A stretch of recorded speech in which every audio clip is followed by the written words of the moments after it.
Across the country, celebrations brought hundreds of thousands of people out to celebrate America's 250th birthday. In Washington, D.C., some of those festivities were delayed because of the 100-degree heat. President Donald Trump's speech was delayed for almost 2 hours by bad weather, but some of the crowds didn't leave as they filled the National Mall for the event. In his speech, Trump described America as the crowning achievement of human history.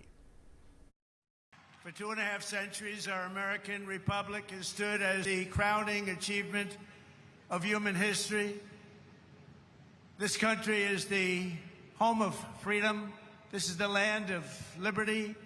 And this is a flag that's the banner of the most extraordinary, most exceptional, most incredible nation ever to exist on the face of the earth.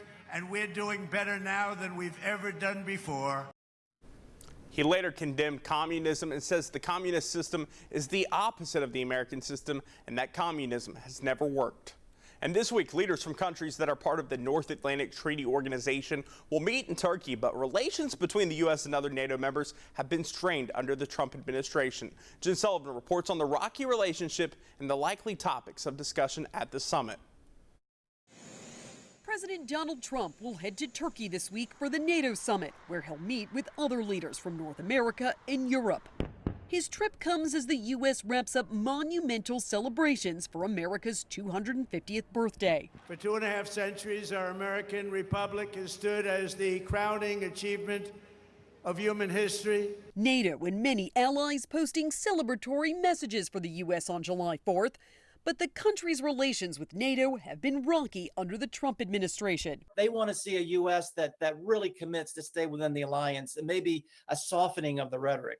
NATO Secretary General Mark Rutte visited the White House last month to try to smooth over relations with the U.S. The president has repeatedly questioned whether the U.S. should remain part of the NATO alliance. The big fear I have with NATO is we spend tremendous amounts of money with NATO. And I know we'll come to their rescue, but I just really do question whether or not they'll come to ours. Likely topics of discussion this week: finalized peace talks between the U.S. and Iran, and the ongoing Russian war in Ukraine, and NATO's support for Ukraine. Our partners, primarily the United States and our European partners, need to be more proactive in providing assistance with us. Saturday, Russian President Vladimir Putin and Trump spoke on the phone for nearly 90 minutes. The Russian Foreign Ministry calling it businesslike and highly constructive. The White House did not immediately respond to a request for comment. I'm Jen Sullivan reporting. Now, President Trump is also set to meet with Israeli Prime Minister Benjamin Netanyahu after the NATO summit. It's the first time since the U.S. and Israel launched strikes on Iran. Clear rifts have emerged in the relationship as the two countries pursue different strategies on the Middle East.